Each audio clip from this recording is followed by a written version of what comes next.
a few points here for Monkey. We got 5 key points for Monkey that we need to talk about. You might be thinking, why 5? Monkey has 3 cooldowns. Well, there's a good reason why there's 5. So we'll start with 1. And again, I'm gonna be very careful because I know that my webcam might cover up some stuff. So I want to make sure that my webcam doesn't cover up a lot. So,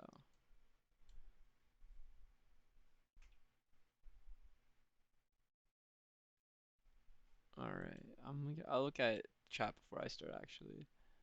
What's up, Zeb Tech? How you doing, man? Have you prepped this review with the thematic Primal guide? I have no idea what that is, to be honest with you. I assume thematic is a coach or like a person that has been doing guides for heroes. If that is the case, I have not. And I have not seen that review, so I have no idea. Have I prepped this review? I quickly went in to kind of write down my thoughts in terms of what I would want to think is the key points for Winston. So I have prepared like a little bit. Do I have key timestamps I want to go through and stuff? No, I do not. But I do have key thoughts that I've kind of thought out already. So, anyways, that being said, we're gonna be going through Winston right now. We're gonna be going through these points. We'll go with the first point here. First point to take in mind is Hitbox. I haven't really talked about this a lot with other characters. I brought it up sometimes, not all the time. For Winston, your hitbox is very important. Now, why is your hitbox very important? Well, you're a giant tank, so you can take a lot of damage if your hitbox is always 360 degrees. For people that don't know, hitbox, again, 360, it's the circle. So in order to reduce this hitbox, whoop, you want to make sure that instead of all of this showing, maybe instead of it, all of this showing, maybe only this part of your hitbox will show, right? This shaded part here, right? So then at least it's not 360 anymore, it's 180 is being shown, right? Or maybe potentially you can find a way to where you reduce your hitbox so that only this part shows, right? Then you only have 90 degrees showing. That's obviously very good and what you want to do as much as possible just because it means there's less angles that people can take on you to shoot you, right? So hitbox is practically number 1. We don't want to open hitbox. And open hitbox again means we don't want a hitbox that is 360 degrees. We want to reduce that as much as possible. Reduce. Open hitbox. No 360 degrees. The other point to kind of take in mind with this is we need to consistently utilize terrain on Monkey. Now, does that mean that we are always hiding? Like I said, we want to reduce our hitbox by utilizing terrain. Yes and no. Just because I said consistently using terrain does not mean that we're always using it to reduce our hitbox. We're also using terrain like such as high grounds and such that we can access through our leap cooldown, right? That also helps us very much. That can help us on defense. That can help us on attack as well, depending on how the fight is obviously going out. But it can be a strong starting point or a good point to utilize later on in the fight, right? So that is something that we can kind of think about when we're utilizing terrain. Hopefully this is spelled right. I didn't have an English degree, so I have no idea. So this goes to help us reduce our hitbox, right?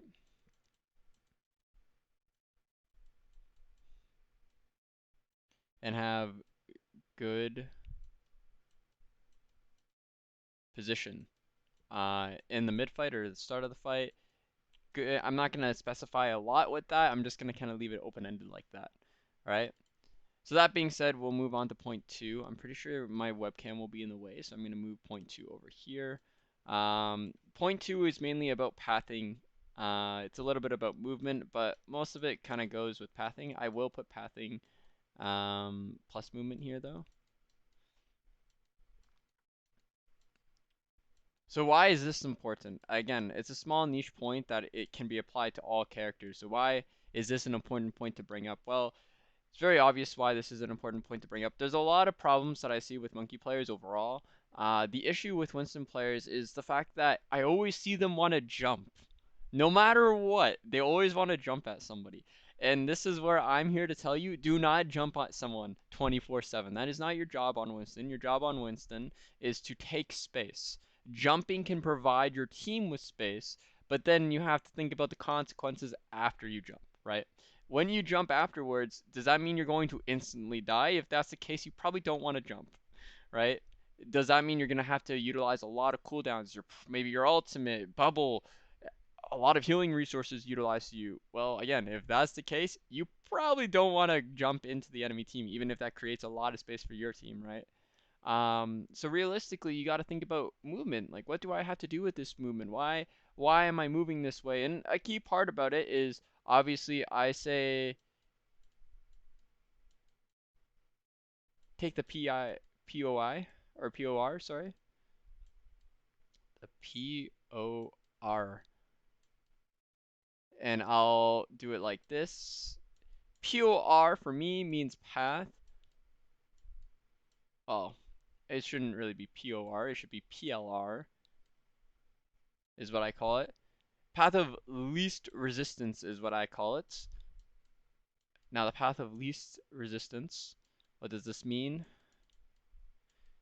It means you're taking a pathway that allows you to not have to utilize a lot of your resources, your HP, your cooldowns, anything like that. It's key, it's important. If you always take a pathway or take movement which makes you have to take a lot of damage, utilize your resources, make your teammates utilize their resources, that's a bad thing because then you're not able to be the tank that you want your team to be, right? Or you can't be the tank your team wants from you. So you need to take the path of least resistance. That's the first thing you got to keep in mind. The next thing you got to keep in mind is you need to make sure that you need to get as close to the enemy as possible. I know this sounds really simple. This is a super easy thing, but it's not. It really isn't. And the reason, again, I say this is because a lot of people think on Monkey, you have to jump, you go, you engage, you're in the enemy face. That's not true, right? Monkey's weapon, yes, although it has a shorter range, it does not mean that you need to be right in the enemy's face, right? You should think about it. Again, your point of main tank is yes, you want to apply pressure, yes, you want to help your team take space, but you also can be providing pressure or taking space from just having or holding an area, right? And then walking up to them. So then you have to think about, oh, what's the max range for my gun? Can I maybe cleave people while I'm holding this corner? Do I have to really be in the middle of them or right all the way at their faces? No, not all the time, right? So again, it comes back to this point of you need to be as close to the enemy as possible. And the thing to keep in mind to help you do this a little bit more is take pathways again of least resistance. And when you do that, try to use no CDs, zero CDs. Try not to leap, try not to use bubble. Hell, if you can, try not to even take any of your HP bar as you try to get as close to the enemy as possible. The key is before you use any of your CDs, before you use anything that is required from your team, you can just walk to wherever you need to without any stress, any worry, right? So with regard to that, a small point that I'll take with Path of Least Resistance as a side note, it's pretty obvious when I'm talking about Path of Least Resistance, the reason that Hitbox is first is because I don't want you in the open. When you end your path of least resistance, hold terrain, hold the corner, hold some sort of area where your hitbox is reduced, right? Because if you do not do that, then you're just going to get destroyed utterly by the enemy team when you take that path of least resistance if there is no terrain by you, or you do not try to reduce your hitbox, right?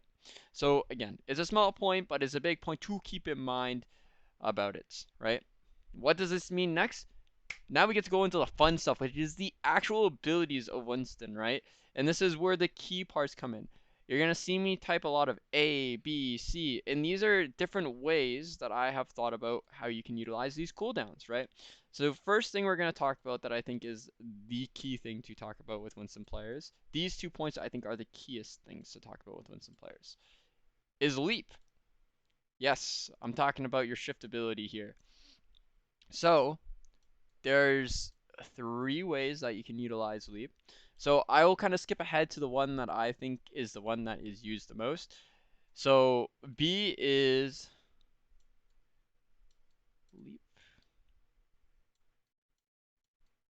to engage. And in brackets, that will be burst.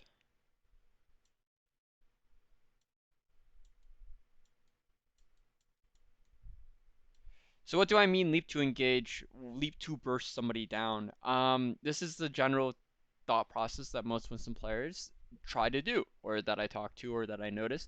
You want to leap all the time right on top of the enemy. You want to cleave as many people. You want to hit as many people when you land on your leap. You want to be part of the action, right?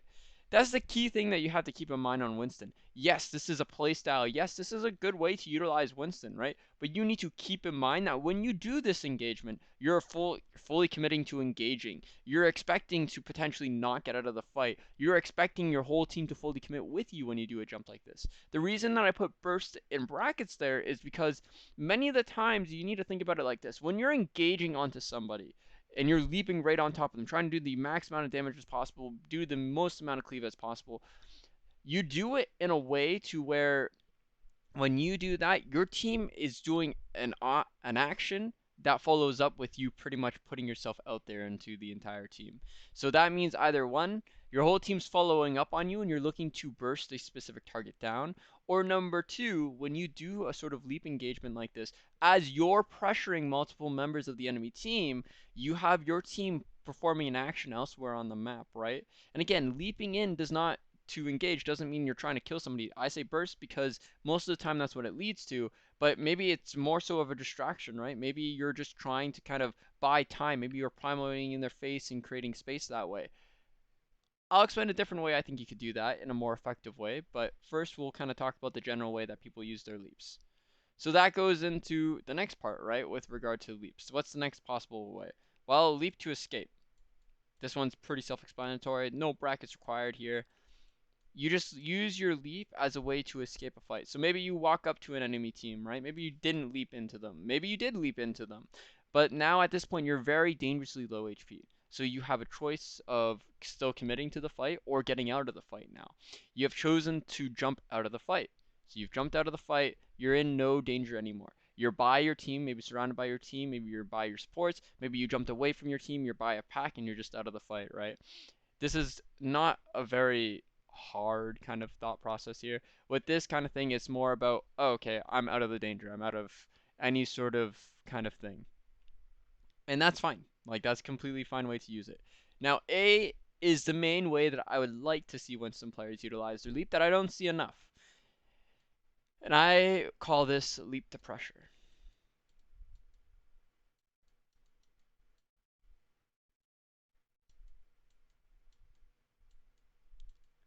And yes, this does have brackets on it, and the brackets will be more so in terms of, again, I'll use this nice word, terrain. So why do I put terrain here? Well, because leap to pressure means that you are still doing the stuff that I talked about with engaging. But instead of trying to burst somebody and kill somebody, you're still looking to pressure. You're maybe doing a little bit of damage towards a side or close to the enemy team. But the whole point of this leap is that you are looking to, instead of do as maximum amount of damage as possible, you're looking to leap towards some sort of terrain that allows you to still commit and apply a lot of pressure or apply a lot of damage to the enemy team in some way, shape, or form by taking space, by dealing damage. But at the same time, you have a little bit of safety because you have terrain to play around. You have a way to reduce your hitbox. So it's kind of a commitment, but a half commitment compared to a full commitment, right? So that's the big difference between A and B here. Is A, you're half committing to kind of the fight. You're mainly just still pressuring. You're not fully sure about fighting yet. B is you're fully committing to the fight. You're ready to go. You're ready to fight as a 6v6 kind of thing. Right? So one is more so about space control and map pressure. The other is more about actually fighting, right? And to kind of like preference this, this is about space control most of the time. This is about actually fighting. Whoa, those don't look like words. Those look like blobs. Let's see if I can clean that up a bit. Fight. There we go. That looks a little bit better. Perfect. So those are kind of different ways to look at leap, and we'll see them in action when we look at Smurfs play a little bit more. So that goes into 4, which I think the next important thing to talk about with Winston, right, is his bubble usage. Bubble. And just like I did A, B, C, there are an A, B, C here too on bubble. You have A, B, and C. Oop, perfect. So on A, what is the most common way that I kind of see bubble utilized? Well, there's a lot of different ways that I see bubble utilized. Do I see one wrong way over another? Not really. Um, but I'll start it off with kind of, instead of going based off of what I normally see, I'll go from top to bottom in terms of different ways to utilize it. So again, as I've been using this word a lot, this is a word that I'm going to utilize again, terrain. But instead of saying terrain specifically, just ending it there, I'm going to put in brackets solo versus team use. So what do I mean by this? Solo versus team usage. Well, the reason that I kind of think about this is terrain, again, it's all about reducing your hitbox or reducing the hitbox for multiple members, right? So when I think about solo utilizing bubble, I think about utilizing bubble in a way that I can use it to reduce my hitbox. Because remember, the enemy team has to break the bubble in order to deal damage past it, or they have to move into the bubble. So this means that I can utilize my bubble and place it in an area where I can easily access other terrain, or I can utilize it to juggle enemy aggro and take less damage, right? So by doing this, this will allow me specifically as a character to get a lot of value individually. So we talked about the solo value. How about the team value? How do you get value with it as a team? Well, there's a lot of different ways, but the way that I'm thinking about, again, if we're looking at terrain, I'm thinking about, well, when I walk in, well, what if my team needs an extra resource? Instead of DM, maybe we want to save our DM, or maybe we have no DM left. Well, I can use my Winston bubble to help my team cross, right? My team can almost use that as a way of terrain to play around, right? So again, team versus solo, they're still utilized the same way to reduce the hitbox of both parties, either just Winston or the entire team. But one is more free to use, specifically in terms of the solo oriented way, because you can use it wherever you individually feel fit. The team oriented way is more so, how does your whole team need to utilize that bubble? Which goes to B and C, right? B and C. Well, what's B? Well, B is about splitting. And I'm being very careful about how I write this, by the way, because I see my room is really limited right now. Splitting. And in brackets, I'll say heal slash damage. All right, so what do I mean about splitting? Why am I saying heal slash damage? Well, the reason that I'm bringing this up is because the difference in terms of bubble usage, another way you can utilize it is when you're committing. So we're going for a B kind of way of utilizing our leap, right? We're committing to the engagement, maybe a burst. I can utilize my bubble to split off enemies' healing or potentially damage that they could do.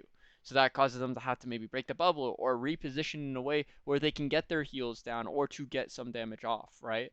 So again, it doesn't always have to be with engagements. Maybe it's when I'm going for a pressure. Maybe I'm bubbling over top of somebody and then I land by terrain, right?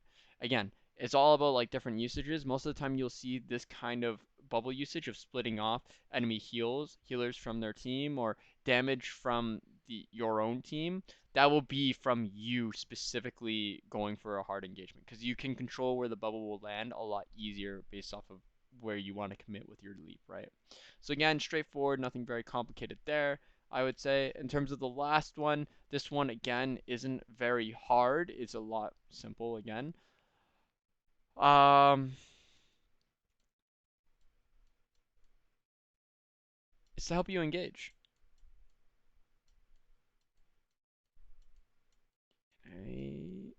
Okay, should be good. So, it can help you engage. What do I mean by it can help you engage? Well, to help you engage, again, think about it like this. You're a monkey going for a jump. You're looking to jump towards the enemy team. Break still has her flail up. Break is going to flail you. Okay, well, Break flails you.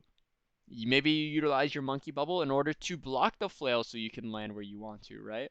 Maybe instead of flail, maybe when you jump in, D.Va has no matrix, and you're scared that Echo, for example, in this situation, is going to deal a lot of damage to you. Okay, well, Echo's going to sticky bomb a lot of stickies on me. Maybe I'm gonna bubble to reduce where the stickies land, right? So that they land on the bubble, they don't land on me. I can commit harder, right?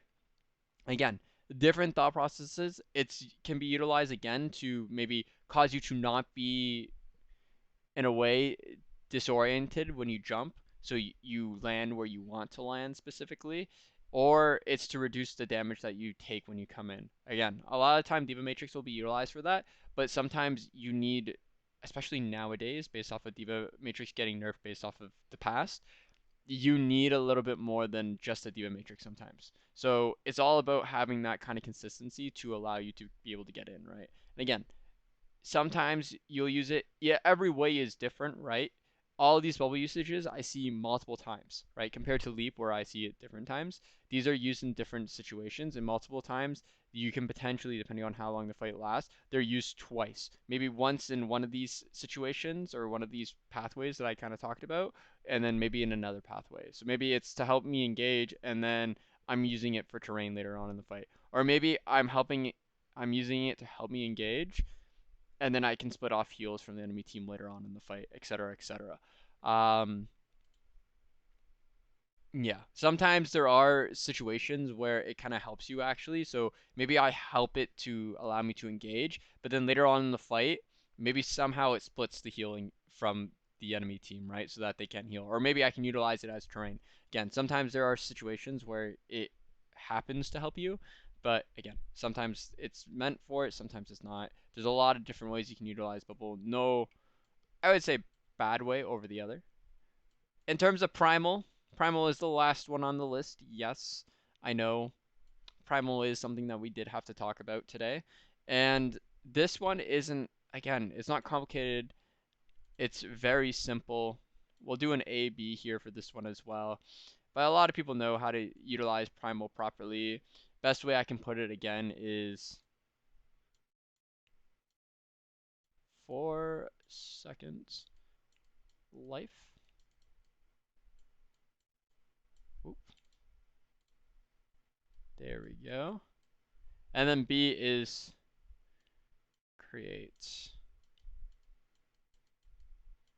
a play is how I'll kind of phrase it.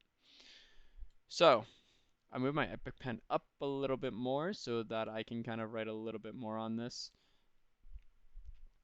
So arrow, arrow, whoop, for a little bit more detail. So a good way to kind of talk about this is actually that I will kind of leave. This one is simple.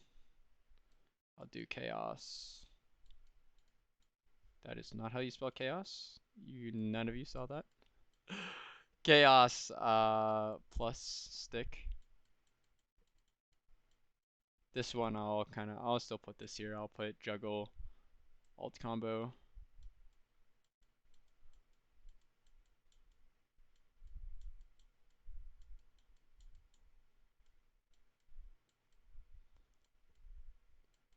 So in terms of Primal, there's two different ways to use it. You can use it as an extra HP bar. Again, once you pop it, you gain 1,000 HP instantaneously. So pretty much there, you can utilize it as that second life. And when you're utilizing it for a second life, most of the time you're trying to create chaos within the enemy team or within a fight, or you're trying to stick onto a specific individual or maybe a specific group within the team's formation. So maybe you're trying to stick on the back line. Maybe you're trying to specifically stick onto an Anna. Maybe you're trying to stick onto, I don't know, a D.Va, right?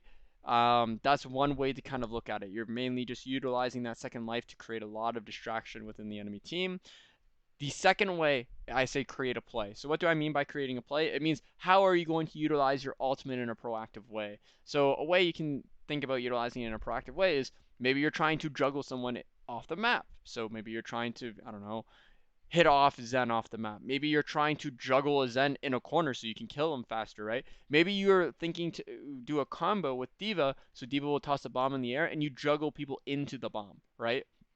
Different ways to kind of think about it. Again, that is pretty self-explanatory, I would think as well. It's just two simple ways to do it. The more complex ways to think about utilizing cooldowns, I would say, is more towards your leap and more towards your bubble. Those are the more complex ways, just because there's a lot of different ways and a lot of different layers you can look at it, right? And not it's not as easy as trying to kind of set it up into one thing. Specifically for bubble, it's not as easy because there's a lot of reasons or a lot of choices of why you use it in one specific instance over the other. In leap, it's a little bit easier. Again, I tried to kind of put it in a thought process where it's like, if you want to leap to pressure, you're leaping to control space. If you want to leap to engage, you're leaping to fight, right? Bubble is a lot more difficult from there because you have to look at team cooldowns and team composition and all that kind of stuff, right? Or in what you require as a monkey player. And again, it goes down to how a team plays around your monkey as well. So, something I'll quickly do is I'll underline this stuff as well in blue so that we have our topic points underlined. So we have all this stuff ready to go, right? These are the points that we got to keep in mind. Oop, this one you can't really see. There we go. Hitbox, pathway and movement, leap usage, bubble usage, primal usage. Now we have all this in our mind. Let's look at Smurf's gameplay and let's see what we can learn. Before I do that, I'll kind of quickly look at chat, see if there's questions. You should think about investing in one of those writing pads. Heard. I'll think about it. I've used Epic Pen like so much that I feel like Epic Pen's pretty good. I'm very attached to it, if you can't tell. All right. So, first things first. I'm going to talk about his hitbox a lot. Again, remember, hitbox is number 1 on this list. We'll go back to this. Hitbox is number 1. Pathway and movement is number 2, right? We're going to look at those a little bit more so, and I'm going to talk about them a lot. Every other cooldown we're going to talk about a bit. So again, you see he's right away, right at the start, he's not even holding in the open. He's not even trying to keep his hitbox open. He's holding as much of terrain as possible. We see here his team looks to go for a little bit of engage. Twilight's ready with a nade. They look for an instant execution because Twilight was behind them. He jumps in, instantly pops the bubble, so he has some protection in terms of terrain to reduce his hitbox. And as you see, right when the fight's over, instead of chasing after kills, he's backing up. They got the one kill they wanted, and they're good to go, right? Holding in the open, again, he's only holding towards this open area because he knows he has a pick. Toronto is not trying to look to commit anywhere. He knows he should just back up. So again, he backs back up, and we're going to see where he's going to hold, right? As he's holding this area, he understands he has to look to commit more towards a different way, right? As Sato goes in, he's looking to cleave, but you see that again, how he's utilizing terrain, he's trying to reduce as much of the damage coming towards him at this time, right? So even though he's trying to hold space and make it hard for them to walk up, he's still making sure that he is reducing his hitbox as much as possible. He's holding walls, he's holding corners, he's not walking up too hard. In terms of the pathway he's moving or anything like that, he's always moving back and forth into an area where his team can see him, where he's trying his best, again, to take the least amount of damage as possible whilst trying to see as much. Now we see that he goes for the sleep. Again, he's going for this burst because he sees that someone's already low right before that even starts. He also knows that Nero is ready to follow up with him. He goes instantly for that jump. They're ready to kill and pounce onto the backline. Again, he goes for a hard engagement with the leap there, but again, the main reason he goes for it is because he had the setup already there. He's not jumping because himself, he wants to do it himself. He's doing it solo. He's doing it because there's already people in position to help him, and there's already low HP. You looked at the rest of Toronto. Toronto was not in position to peel properly, right? So that was a good execution there from Smurf, following up with something that Nero already was able to pepper down really well. Something I want to keep in mind here, you see him holding towards this right side. Main reason he's holding towards this right side, I would say, is because most teams, even though at the first time he was holding left, most teams will hold the right. He saw that the backline for Toronto went the right side this time. That's why he's looking to lean more towards the right. We also look at abilities and ultimates online here. I want to like pause and show your attention to the Nano here. Nano can allow him to go a little bit more aggressive if he wants to, right? So that's why he's leaning a little bit more. Because if they do want to go for any sort of engagement here, he has the Nano to enable him to go aggressive for a very burst heavy dive or a fight heavy kind of dive, right? So again, you see him consistently leaping towards or moving towards this right hand side whenever he can. He sees that no one is around that he can dive, so he's holding this right side still, waiting for his opportunity, but he's going back and forth, back and forth. That way he's not committed to one way or the other. Talking about that high ground, he leaps up on the high ground to try to meet the backline of Toronto as they go up here. He sees that they don't commit, so again, he's waiting to see what he should do here. He's holding space, he falls off, right? Now he leaps back up. Again, he's trying his best not to take as much damage as possible right now. So he's always going back and forth, back and forth. You never see him committing to one area. You always see him trying to play areas that allow him to take least amount of damage as possible, right? Alright. He leaps out. He utilizes the bubble as cover just in case anyone comes to try to go for him or shoot him. They have to go past the bubble. You see here that they still have a Nano and they do still have Primal pretty much online. So Shock could go for this recontest if they really wanted to because of ticks. But instead it seems like Shock decided to back up here, right?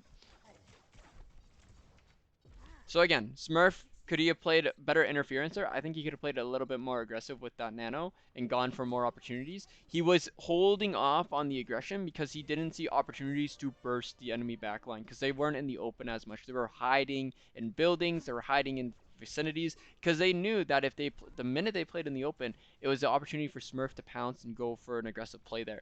So good on Toronto to identify that, and again, Smurf just trying to hold space instead then at that point and allow his team to do a lot of the heavy lifting instead of him. So he was playing that space to zone more so in pressure comparatively to anything else. And just like here, you see he's on this high ground, right? He's looking to pressure and leap there at the start. He leaps onto the high. He then puts his bubble down and drops to kind of chase, right? He has Primal if he needs it as a second HP bar. He has a Nano if he needs it as second HP. But you see how beautifully he plays that, right? And again, he's low HP. Instead of going forward and committing the Primal, he jumps back onto the high ground, reassesses if he should go forward, and he decides to go forward here, right? And again, you see how he's utilizing these leaps, right? He's utilizing it in a way where it's like a hybrid between what we talked about, right?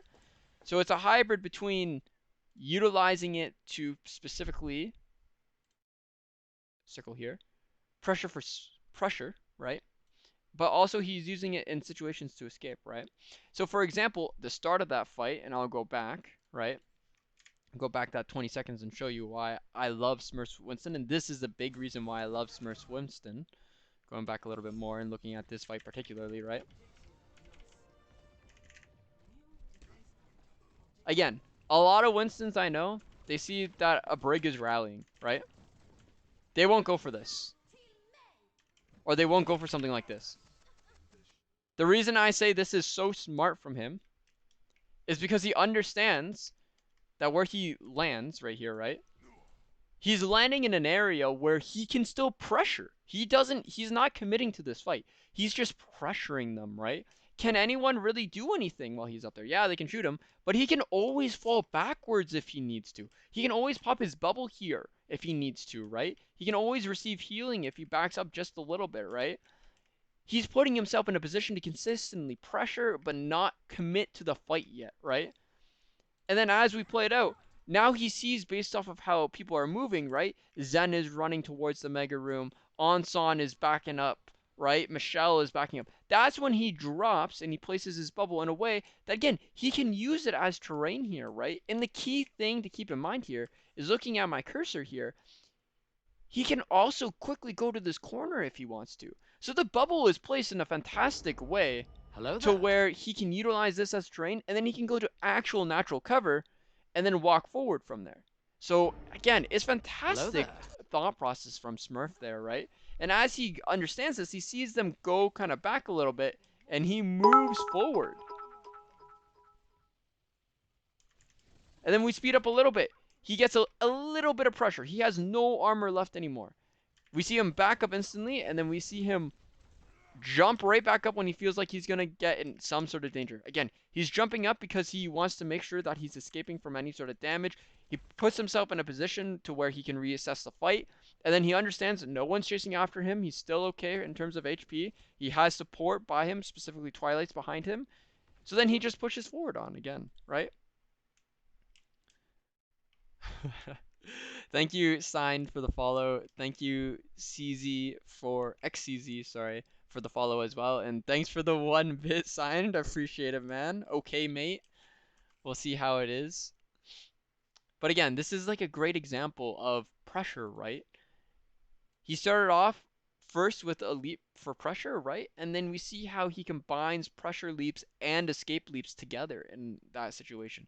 And again, it's beautiful to see. And this is why I love Smurf's Winston, because he's not always jumping to engage. He's always utilizing his leaps to pressure. He's always, excuse me, utilizing it for map control. So it's not a one-dimensional Winston play, it's a multi-dimensional Winston play. And that's what's so interesting to see about Smurfs Winston, and why I consider him, Fearless, and even Fate some of the highest tier Winston players, because they understand how to play Winston. Again, you see him rarely using his leap to go all the time. He's utilizing it at good times that he needs to for his life or to pressure kind of thing. So now we see that he's playing a little bit more in the open. Potentially his team is looking to make an aggressive play somewhere. That's why he's playing. Again, now we see him holding the pillar. He sees the back line. So he's going to reposition himself so he can go towards the back line here. He starts walking. He places his bubble down. Commits the leap. Again, he has the primal if he wants to. He instantly gets bursted down. Why does he get instantly bursted down? Well, it's simple. He's committing into the small room. And I'll show you right when he kind of messes up here.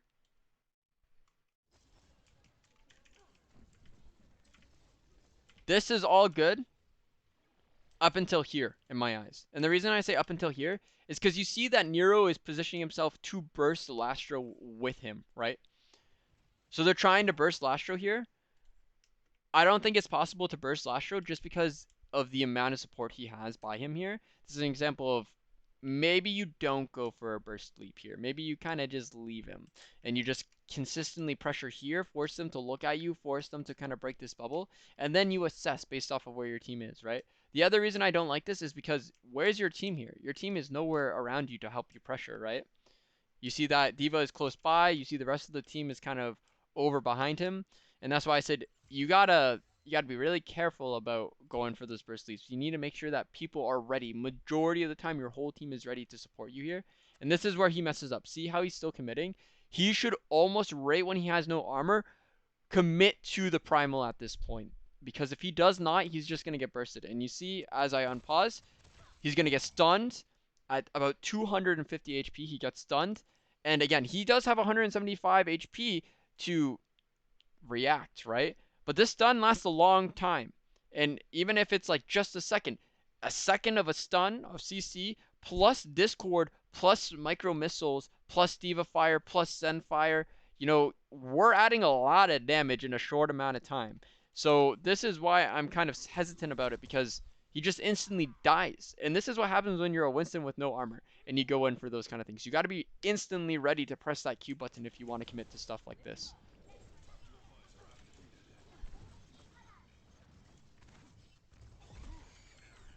So we'll see what happens as this goes down. We see that Toronto practically has control of the point. We do still have a Primal and a Nano on available. So again, something to quickly back up and see. When he leaps, does he leap onto the break? Or does he leap by the break, right? And this is the key thing to bring up. When he leaps, he doesn't leap on the break. He looks to leap around the break, because he knows if he leaps right on top of the break can look to I don't know, flail, bash, do any sorts of damage. So he's leaping himself close to potentially some sort of corner here while he's still in range to zap, right? So he's in range to zap. He's going to place his bubble down right here. Again, he's going to play around this bubble LS as much as he can. Right when he feels he's in danger and he could get instantly executed, that's when he's popping the Primal. So this is an example of Primaling for second life. And you see from here, he's just trying to distract. He's trying to force a lot of attention on him while he's bashing and booping around this brig, right? And that's providing a lot of pressure to go on him, right? You see D.Va instantly peels back. You see Lastro is peeling back, right? A lot of people peeling back to try to protect the support line here on the side of Toronto. Smurf's able to sneak away with a kill here because then he forced Toronto to choose, right? Do they focus on the point or do they focus on him? They got split up. They focused more so on trying to secure a tick on the point comparatively to keeping Lastro alive there. So he was able to utilize it as a second life, as chaos, and then instantly pop it into a play. He's able to kill the Zen, juggle him into a corner and get value that way. Smurf comes back into the fight. He leaps close to his supports here, and now he's just helping his team kind of clean up kills. And again, you're seeing a lot of the time when he's jumping, he is not jumping right onto a character, right? He's jumping around to where a character is. And this goes back to what I talked about with regards to the sleep, right? Leaping to pressure. He's doing a lot of those leaps on terrain, by terrain, to pressure for space. It's not bursting. Most of the time, if you think about it, the burst leaps he's maybe done two out of the multitude, probably double digits that he's done, right? Of leaps. And it just shows you again how complicated it is, right? Bubbles, we're seeing a lot of terrain usage from these bubbles. Not a lot to split heals, not a lot to split up the back line and front line, right? So he's utilizing it more so for himself than his team in a lot of these situations. Alright, he jumps. Does he jump on the Zen? No, he jumps on the platform first, and then he looks to land onto the Zen when he feels like it's safe. Instantly isolates the Zen. He drops the bubble on top to isolate Zen more and to potentially utilize as terrain if he needs it afterwards to get out.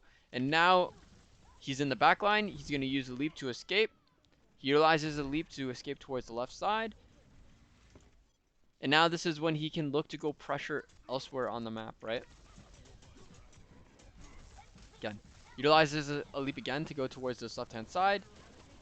He uses bubble as a way to cover. You see him not going outside of the bubble right now because, again, he's restabilizing, assessing the fight, seeing what's around him.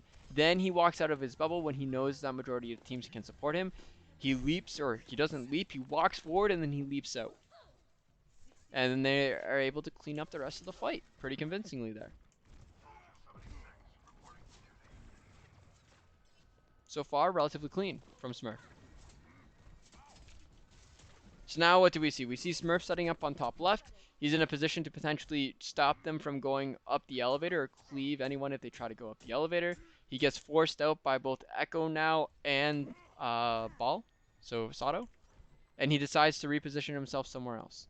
So instead of holding close, he understands he doesn't have the abilities to hold close yet. No Nano is online, no Primal is online. So he's holding a lot more of a safer position, right? He holds his top left. He's utilizing the window to see where people are coming from. And he sees that most of them are coming from main. So he's going to pop out here. He's going to utilize this entrance to potentially determine how he wants to approach it. Does he want to leap out here or does he want to drop out here, right? He is taking quite a bit of damage as he's peeking this, but it is allowing them to build Nano a little bit faster. Again, he pressures first. He jumps. He knows it's safe now. That's when he drops. He decides to drop when he knows it's safe. Puts bubble around to utilize as potential cover. I don't know what happened to the bubble there. I think it's on the platform, just to double check. Is it on the platform? It is on the platform. So he meant for bubble to drop here, obviously. Sadly, it didn't drop there because the platform was in a little bit of the way there. But overall, the thought process is still smart. He jumps on the platform first to pressure. He sees the surrounding. He sees if it's safe to kind of drop in and commit to the fight. He agrees that it's safe to commit to the fight. He commits. He almost kills the Zen. He put his bubble on just before, so he can utilize it to reduce any sort of healing and isolate the Zen, as well as utilize it to reduce his hitbox again. Bubble escapes because it goes on the platform, but he did his job. He got the nano. He forced out that transcendence. Now he's still in a very good, strong position behind the enemy team to still pressure. Do you see him leaping at all? Not as of yet. He starts to leap again to Michelle to potentially kill Michelle before the Tranquilling can get to him.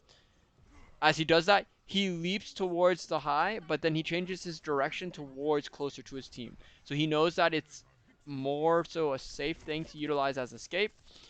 He sees Michelle is isolated behind, so he decides to go for a burst leap to try to kill her. She doesn't get the damage from the leap, but he's still able to kill her with the cleave damage that he can accomplish.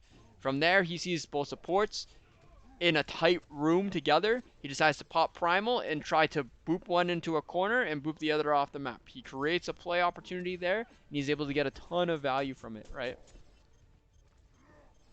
Again, I think Smurfs almost single-handedly carried that fight just based off of decisions he made there. Isolate the Zen, kill the Zen. From there, isolating and killing the Zen, he goes off to make more of his own play. Again, how many times did he leap there? He leaped, I think, about 4 or 5 times there. How many times did he utilize that leap to actually kill someone? Twice.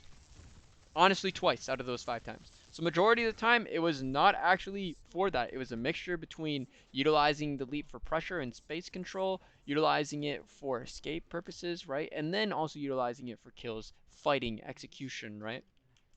And again, why I love Smurf's Winston. It's so beautiful to see. Leap is the key thing. Again, we talked about the hitbox. We see that he's playing consistently, not as much in the open. I would say about 75 to 85% of the time. He's playing a wall. He's playing a corner. He's playing some natural terrain. If he doesn't have natural terrain when he's in, he's using his bubble as terrain.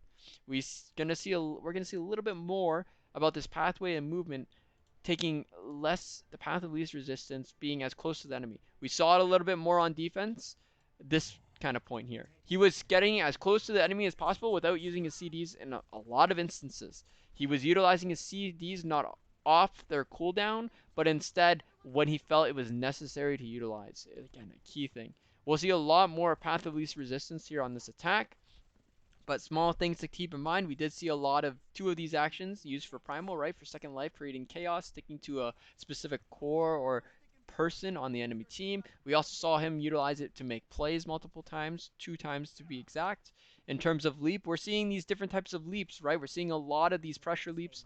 We're seeing a lot of these escape leaps. Not too many of these engagement leaps, right? Only when he knows that he really can burst somebody down, right? And a lot of the time it's with the help of somebody else. It's not from him solo. In terms of bubble, lots of bubble usage. We're seeing primarily A usage of utilizing it for terrain, for solo purposes, and we're not really seeing it a lot for B or C here, right? Splitting heals or helping engage. Because it seems like he is able to kind of track down the cooldowns utilized by the enemy very well there. So again, loving what I'm seeing from Smurf's Monkey. Now we're going to see how he approaches this on attack. So you see his backline has already walked in, aside from Twilight, of course. He's going to walk up. Why is he walking up that way? He's taking a little bit of damage. He utilizes leap to make it back to his team. Again, he doesn't have to be the first one to cross. He can be the last one because he can make it in those areas relatively simply. Or relatively easily, sorry, I should say. Now, again, this is a key part. Where are we going to see Smurf try to path? Where are we going to look to see Smurf try to kind of move?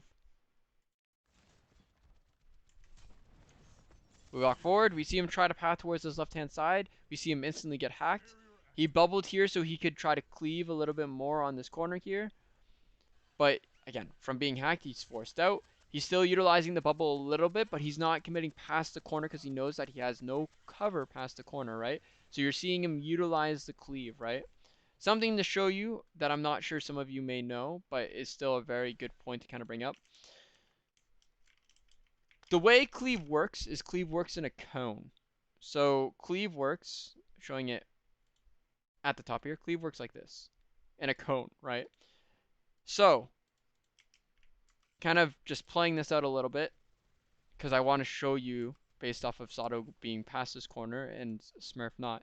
See how Sato's still taking damage here, even though Smurf's not past this corner? It's because of how cleave works again. Even though the range is still short, the cleave range is still at a way that it can go past terrain. You don't have to have LOS of them all the time. It goes past that, right? So manipulate itself by the terrain to hit people if it can. So it goes to show you that, again, to get value on Monkey in terms of putting out damage, you don't always have to see the enemy. You want to be as close as possible, yes, but you don't always have to see them. He looks towards that left-hand side. He sees if he can see the backline. He does not see the backline, so let's see where he looks to reposition himself. He starts going towards this right-hand side. He sees the backline this time. He sees a lot of heavy resistance, so he jumps up in the air, and then he lands closer towards his team. He sees where the backline is. He sees this is too far, so he's backing up into terrain, right? He's backing up back to that wall if he can. He's not scared to push a little bit more past this bubble because he knows that the rest of his team is there to support him. His backline and his diva. So now, ball is dead. He's going to walk on this left side again. He backs up right when he knows he's taking a little bit too much damage. Again, he goes down. Should he be going on this left side? No, he should not. He should be looking to anchor towards this right-hand side a little bit more.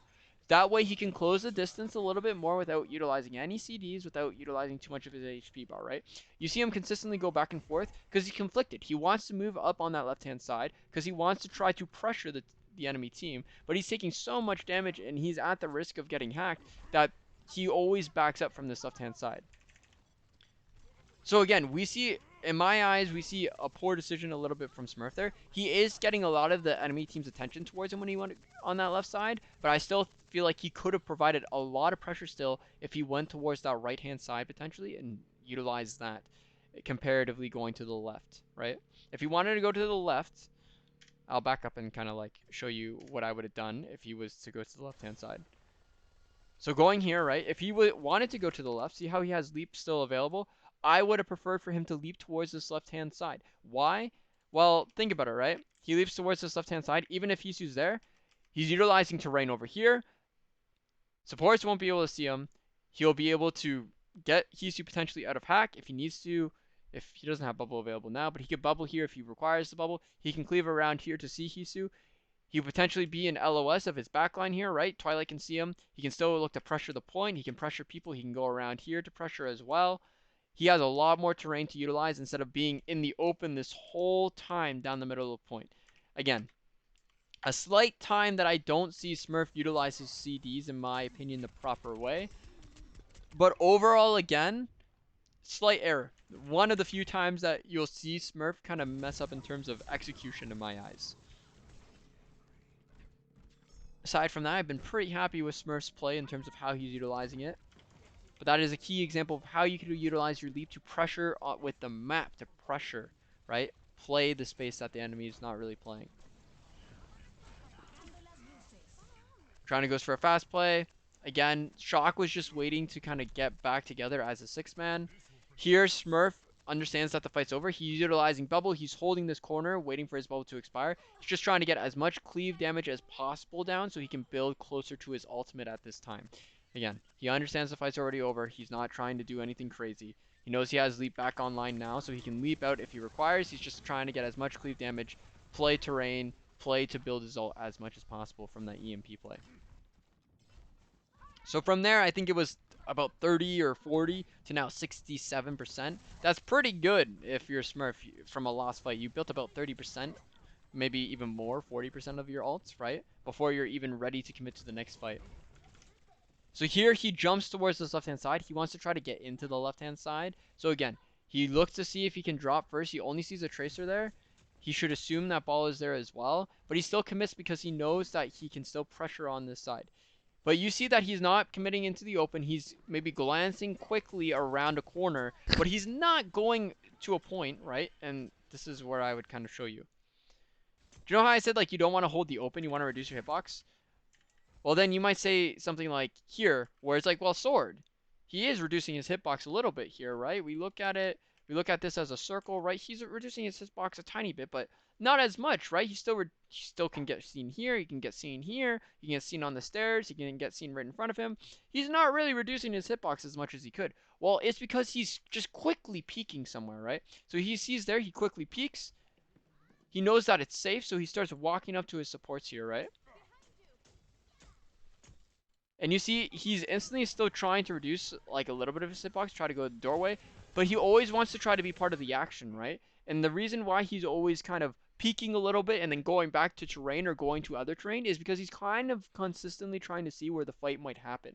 And that's based off of where the supports are holding from Toronto. If he sees the supports are holding very passive from Toronto, he knows that he should be taking more space so that he can try to take the fight more towards the area that Toronto wants to fight in. If he sees that the supports are holding a little bit more aggressive, like he saw there, he knows that Toronto is looking for an aggressive play. So he doesn't want to keep moving forward. He wants to be in a position to where he can drop and he can cleave multiple members from Defiant, right? He doesn't want to use that leap to try to close the distance. He just wants to utilize his natural kind of base movement. Jump, walking forward, W key, S key, right? So it looks like Drake's come through. They're taking a lot of damage here from this cleave. He's trying to build his Primal as fast as he can. Instantly pops the Primal because he's already low HP. He moves towards the point because he knows that they just need to force a tick. From here, he now has Primal and he has Nano. He can pretty much kill anyone he wants if he can get them into a corner within 1 or 2 hits. And again, Nano expires, but he's still playing towards the team. He's playing on the point to pressure the point. And he's playing, again, his bubble at the start. He sees that he can burst somebody down. That's why he jumps and tries to go for a maximum amount of damage that he can point off into the enemy team. Right? And from there, that's just Monkey in terms of San Francisco Shock and Smurf.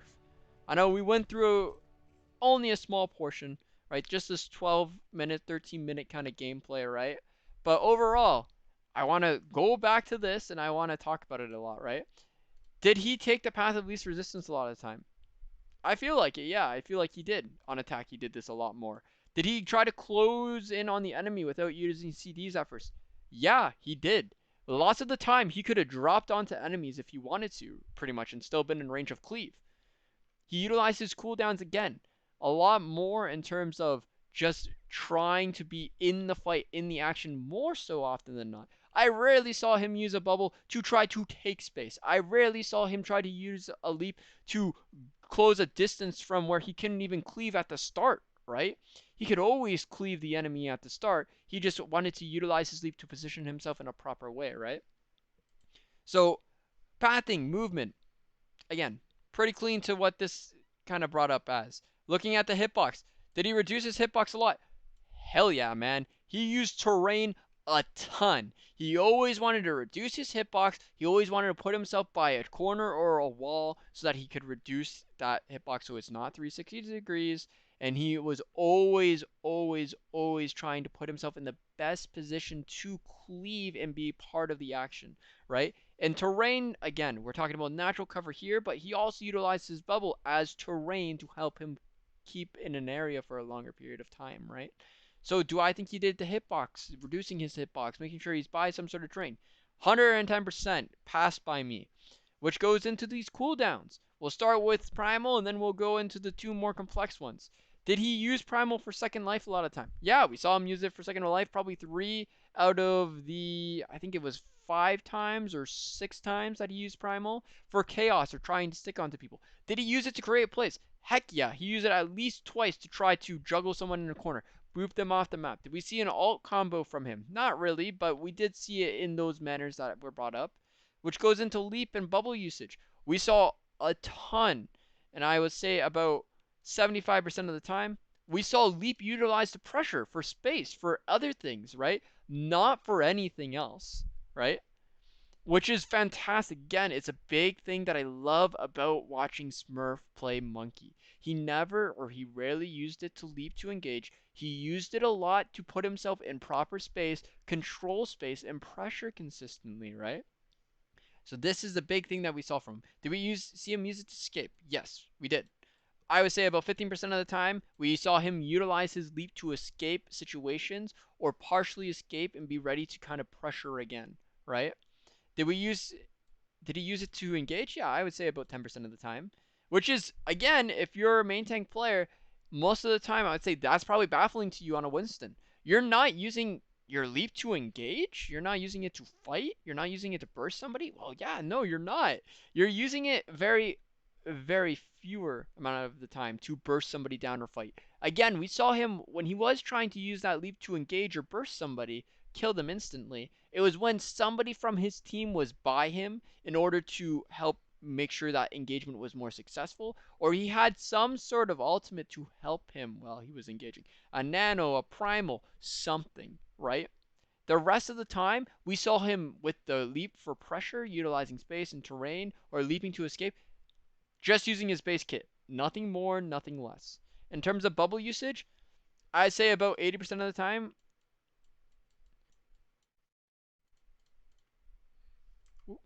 80% of the time, right, we saw it with terrain. He used it mainly solo for himself, but he utilized it as an extra terrain part so he could reduce the amount of damage taken to him, reduce the amount of damage done to anybody else, right?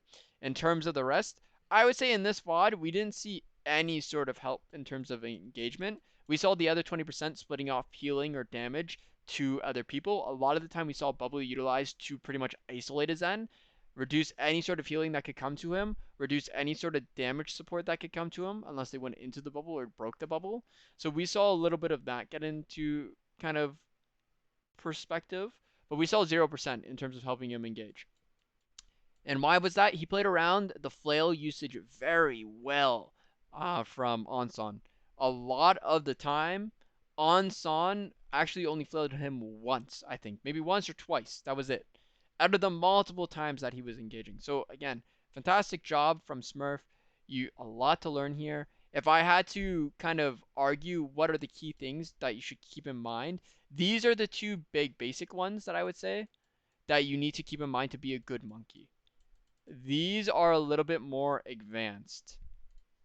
So specifically looking at this. These three are a little bit more of advanced stuff that you can do to get your monkey to a much higher level.